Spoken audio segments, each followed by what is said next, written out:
안녕하세요. 미소생각의 미소영입니다. 6월 29일 2020년 상반기가 지나갑니다. 코로나, 경기, 경제, 부동산 모든 부분에서 일들이 참 많았던 6개월이죠. 남은 6개월은 모든 일이 술술 잘 풀려왔으면 좋겠습니다. 지난주 6월 17일 대책의 발표 이후에 시장들이 조금 반응을 민감하게 하는 곳들이 있었는데요. 어떤 모습인지 한번 보도록 하겠습니다. 어 규제 지역으로 승격된 곳과 또 아닌 곳의 분위기가 좀 얘기가 좀 많이 달랐습니다. 기사에서도 이미 많이 얘기가 됐었고요. 그 지역들을 보게 되면 저희가 투기 과열지구로 곧바로 승격한 지역들이 수원 안양, 그다음에 안산 단원, 구리 군포 의왕, 그다음에 용인의 수지와 기흥, 그다음 화성 동탄 이 지구가 지정이 됐고요.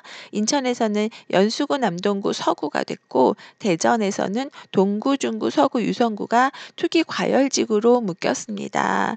그리고 규제 지역에서 경기권에서 일부가 빠진 곳들이 김포, 파주가 유력하게 있었기 때문에 그리고 처인구도 마찬가지고요. 그래서 요런 지역들이 양극화되면서 한 주 동안에 얘기가 좀 많았죠. 저희가 보통 예상하기로는 수도권의 규제 지역으로 이렇게 지정이 많이 되면서 오히려 서울로 수요가 증가할 거라고 예상을 좀 하고 있는데요. 매매 증감률은 어떤 모습을 보였는지 보겠습니다. 서울의 모습입니다. 여기가 2020년 6월 15일과 20일 1주 동안의 변동률입니다. 어떤 모습이에요? 서울의 대부분의 구들이 매매 가격이 상승하는 모습이죠. 그 강도만 틀릴 뿐이지 떨어진 곳이 없습니다. 그리고 가장 많이 오른 곳이 어디예요? 노원구가 0.97이죠. 굉장히 높은 겁니다. 예. 그리고 그 밑에 경기권을 가서 보시게 되면요. 경기권 중에서 투기 과열지구로 묶인 요 해당하는 구들의 변동이 어떤지 보시면 다른 구에 비해서 조금 더 과열되는 모습을 보이고 있죠. 그리고 안양도 마찬가지고 단원구는 오히려 상록구가 많이 올랐죠. 얘네가 상록구가 이걸 또 풍선 효과라고 봐야 되는 건지 아니면 다른 호재가 있는 건지 현장 가서 보셔야 되겠죠. 구리시가 많이 이렇게 올랐고요. 그다음에 기흥구하고 수지구의 매가 상승이 조금 더 많이 큽니다. 용인에서. 그리고 군포도 마찬가지입니다. 그리고 오산이 유난히 많이 올랐죠. 그동안의 변동률에 비해서 오산의 매매 가격 변동률이 굉장히 크게 보여집니다. 평택은 상대적으로 조금 더 오히려 낮아졌습니다. 그리고 인천에서도 보게 되면 연수구가 0.8로 증감률이 가장 높고요. 대전에서는 유성구의 모습이 가장 큰데 서구가 꾸준히 상승을 하고 있는 모습입니다. 그리고 청주는 오히려 요번에 조정 대상 지역에 들어가면서 한 주 동안에 약간 소강 상태였어요. 투자자들이 많이 들어왔다가 이제 간보기 하는 것 같아요. 그쵸? 그리고 부산의 지역에서는 수영구의 상승폭이 조금 많이 컸고요. 대구에서는 서구의 모습입니다. 울산에서도 중구가 꾸준히 상승을 이어가고 있는 모습이죠. 지금 6월 15일에서 22일, 6월 17일 날 규제가 발표가 되고요. 그 전부터 일부 지역의 규제와 아닌 지역이 흘러들어갔기 때문에 6월 15일 이후 15일, 16일, 17일 이때도 일부는 지역에서는 약간 그런 풍선 효과가 일어나기 시작을 했고요. 6월 17일과 19일 지정일 그 사이에 많은 변화가 있었겠죠. 그래서 전반적으로 빨갛게 불타오르는 수도권의 모습입니다. 그리고 그 외 지역을 보게 되면요. 특별하게 없죠. 예. 그 외 지역의 지방 등에서 보게 되면 계룡시 서북구의 모습이 조금 더 강하게 올라가는 모습이고요. 오히려 청주는 소강 상태를 보이고요. 그 옆 지역으로 해서 풍선 효과가 좀 나타나는 모습으로 보입니다. 그리고 창원에서는 의창구의 모습, 그다음에 성산구도 가격이 인제 상승하기 시작을 했죠. 그리고 거제의 모습도 요런 모습을 보이고 있습니다. 그리고 인제 앞으로 지방으로의 풍선 효과가 좀 커질 걸로 보이기 때문에 지금 요렇게 선반영되는 요런 지역들 한번 임상 가 보시면 좋을 것 같아요. 매매 가격이 6월 15일에서 20일 사이에 한 주 동안의 변동률이 가장 크게 나타난 거 보면요. 6월 15일 기준으로 했을 때는 청주, 흥덕구, 서원구, 청원구 굉장히 위에 탑을 이루고 있었는데요. 여기 넘어온 일주일 사이에 다 사라졌습니다. 사라지고 강북구, 남양주, 세종, 노원구, 오산 이런 식으로 서울과 경기로 다시 편성이 됐죠. 그 편성된 내용들을 보면요. 어디가 가장 높게 상승했냐. 인천, 경기가 모두 높게 상승을 했고 서울 전 지역도 상승을 했다. 특히 남양주 같은 경우에는 8호선 연장과 별내선, 그다음에 4호선 연장 진접선 개통으로 해서 그 주변으로 해서 실거주하고 투자 목적으로 매수가 좀 증가하고 있고 그거에 따라서 매매 시장도 대거 유동 자금이 유입이 되었다라는 모습이고요. 오산이 이 6.17 발표 이후에 오히려 여기도 규제 지역이거든요. 그럼에도 불구하고 그 윗부분들이 전부 다 투기 과열지구로 묶이면서 오히려 오산 쪽으로 수요가 유입되는 그런 모습을 보였다고 해요. 특히 법인의 갭투자자들이 이번에 종부세에 대한 세금에 대한 부담이 좀 많이 컸죠. 오산도 법인들이 조금 많이 들어갔던 지역이다 보니까 거길 처분하려는 매물이 좀 나오고 있는 모습이고요. 오히려 개인 투자자가 다시 증가하는 모습을 그렇게 보이고 있다고 합니다. 인천 연수구 같은 경우에는 이번에 송도 역세권 개발이 있어요. 그리고 수인선 8월 달에 개통이죠. 그러다 보니까 이 지역 중심으로 해서 저평가로 꼽히는 지역들이 일부 상승하는 모습을 보이고 있고요. 연수구 송도동 같은 경우는 입지 좋은 곳으로 신축 단지로 꾸준하게 이제 상승세를 보이고 있습니다. 서울 같은 경우에는 강북구가 6억 원 기준으로 해서 보금자리 대출을 좀 받을 수 있는 분들이 소형 평형대로 주변으로 해서 거래가 좀 이루어지는 모습이고요. 그리고 실수요자들이 좀 문의가 증가를 했고 근데 매물은 없는 상태이기 때문에 가격이 좀 상승하는 모습이고요. 그리고 동북선 경전철 사업의 영향으로 이것도 호재죠. 이 라인을 따라서 매가가 좀 강세를 좀 보이고 있는 모습이고요.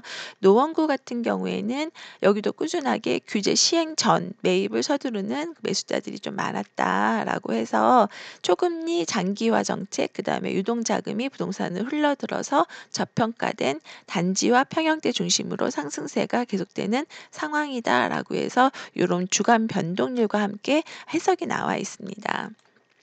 그럼 전세는 어떨까요? 전세의 증감을 보게 되면요. 지금 여기 박스권으로 들어간 지역들이 꾸준하게 전세가 증감을 보이고 있는데요. 상승하는 분위기이죠.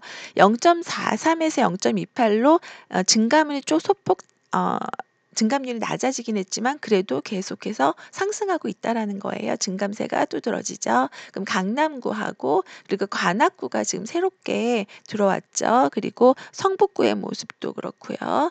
그리고 경기권으로 넘어가게 되면요. 하남시가 전세 가격이 엄청나게 지금 오르고 있습니다. 그리고 오산도 요번에 같이 대열에 좀 들어갔고요.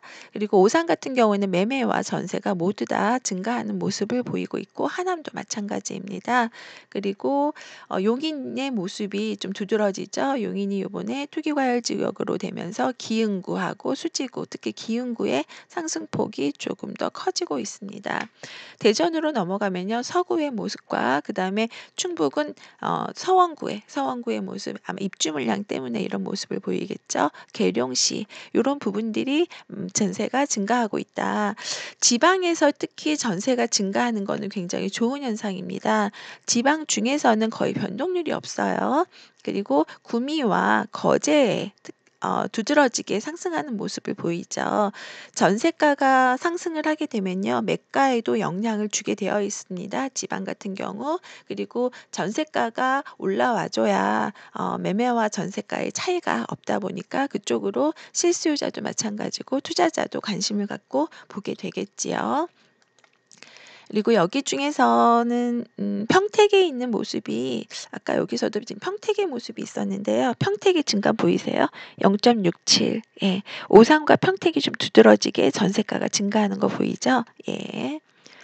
그리고 일주 기간 동안의 전세 가격이 오른 걸 기준으로 보게 되면요. 하남하고 세종, 성북구, 거제 이렇게 해서 가격이 오르고 오산의 모습도 보입니다. 평택과 오산이 들어가 있는 모습이죠. 네, 새롭게 등장을 했습니다. 그래서 전세가가 상승한 이유를 몇 군데 지역을 한번 보게 되면요. 서울에서는 성북구, 관악구, 노원구도 일부 지역이 크게 상승을 하고 있다. 그리고 다수 다른 이런 모습을 보이고 있다. 특히 성북구 같은 경우에는요. 재개발 진행하는 구역과 그다음에 실수요자가 많은 그런 지역을 로 기준으로 해서 노후 대책으로 월세 투자자들이 많이 출애하는 그런 전세 매물들이 좀 많이 부족하다. 그리고 관악구 같은 경우에는 이제 출퇴근이 되게 수월하죠. 2호선 주변으로 해서. 그리고 요번에 신림 뉴타운의 재개발 이주 수요 등 요런 것들이 같이 합해지면서 전세가, 월세가, 매매가 같이 동반해서 상승하는 모습을 좀 보이고 있고요. 전세 인천하고 경기에서도 약간 소폭 상승하는 모습인데 그중에서 하남 같은 경우 하남의 아까 매매도 그렇고 전세도 강세를 보이고 있습니다. 호재도 있고요. 그리고 제 3기 신도시 건설에 대한 기대를 좀 많이 하고 있는 것 같아요. 3기 신도시가 들어가게 되면 거기로 실수요자들이 청약에 좀 들어가고 싶기 때문에 매매를 하고 매도를 하고 그리고 무주택으로 유지하고 싶은 그런 전세로 살고 싶은 수요가 많이 있겠죠. 그래서 이쪽으로 전세가의 상승이 좀 두드러져 보입니다. 서울로 출퇴근도 좀 유난합니다. 남양주도 같은 모습입니다. 공급보다는 수요가 조금 더 많은 편이라서 법인이나 개인 투자자들이 같이 들어와서 동반적으로 상승하는 모습이다라고 합니다. 매매와 전세 매물이 부족하다. 그러면 매수자와 매도자의 동향은 어떨까요? 매수하고 싶은 사람이 많을까요? 매도하고 싶은 사람이 많을까요? 저희가 100을 초과하는 지수가 많을수록 매수자가 많다. 100의 미만일 경우에는 매도자가 많다라고 했잖아요. 전국을 놓고 보게 되면은 서울, 강북, 그다음에 강남 쪽이 매수세가 좀 강합니다. 그리고 대전에서도 매수 우위 지수고요. 그리고 수도권도 그렇고 그다음에 충북 같은 경우도 충북도 아직 매수세가 우위를 하고 있고요. 근데 그 증가폭은 조금 더 낮아진 모습이죠. 그래서 지금 서울에서는 매수세가 좀 더 증가가 되고 있다. 전국 평균으로 봤을 때에는 100 미만이지만 서울이나 강북, 강남을 기준으로 해서 매수세가 뚜렷하게 보이고 있다라고 보시면 될 것 같아요. 지금 읽어본 내용으로 보게 되면 6.17 대책 이후에요. 서울 수도권의 매수세가 좀 증가세가 좀 뚜렷하고요. 김포나 오산은 좀 과열하는 모습, 그다음에 파주는 의외로 보합인 모습의 변동이 없었거든요. 오늘 이제 매주 월요일마다 이렇게 한 주 동안의 변동되는 증감률을 보면서 이제 모니터하는 습관을 계속적으로 가지면 좋겠죠. 6.17 이후에 저희가 비규제 지역으로 언급됐던 곳이 경기에서는 김포와 파주였습니다. 김포는 지난주에 저도 임장을 다녀왔는데요. 운양력을 기준으로 해서 투자자들이 많이 들어가서 급상승했던 아파트에서 배액 배상하는 모습이 보였어요. 그리고 배액 배상하는 것이 이제 처리가 됐다라고 얘기를 좀 들었고요. 이런 모습은 과열되는 현상에서 좀 많이 나타나는 모습이죠. 근데 지금 김포에서 사장님들이 그러시더라고요. 이제 가격이 올라서 다른 지역으로 이사도 갈 수 있겠다. 이 얘기는 뭐예요? 경기권 중에서 가격이 유난히 안 올랐던 김포 지역도 이제 가격이 상향으로 조정이 되고 그래서 가격이 전반적으로 경기권이 가격이 올라갔다라고 보시면 되겠죠. 김포의 모습을 보게 되면 지금 이제 정부가 6.17 대책을 발표한 것이 이게 규제를 하려고 한 것인지 오히려 전반적으로 가격을 평준화시켜서 맞게끔 조절하려고 한 것인지 약간 의문스럽다는 생각을 좀 하고 왔습니다. 네. 오늘도 그러면 KBC 새 흐름을 좀 읽어보긴 했는데요. 예, 여러분은 어떤 생각을 하셨나요? 6.17 대책 이후에 많은 생각들이 있었을 텐데 한 주 동안에 뚜렷하게 증감률이 좀 나타났었죠. 예. 오늘도 하루 즐겁게 보내시고요. 그리고 저는 내일 또 찾아뵙도록 하겠습니다. 오늘 내용이 좋았다면 좋아요, 구독하기, 알림 설정 부탁드립니다.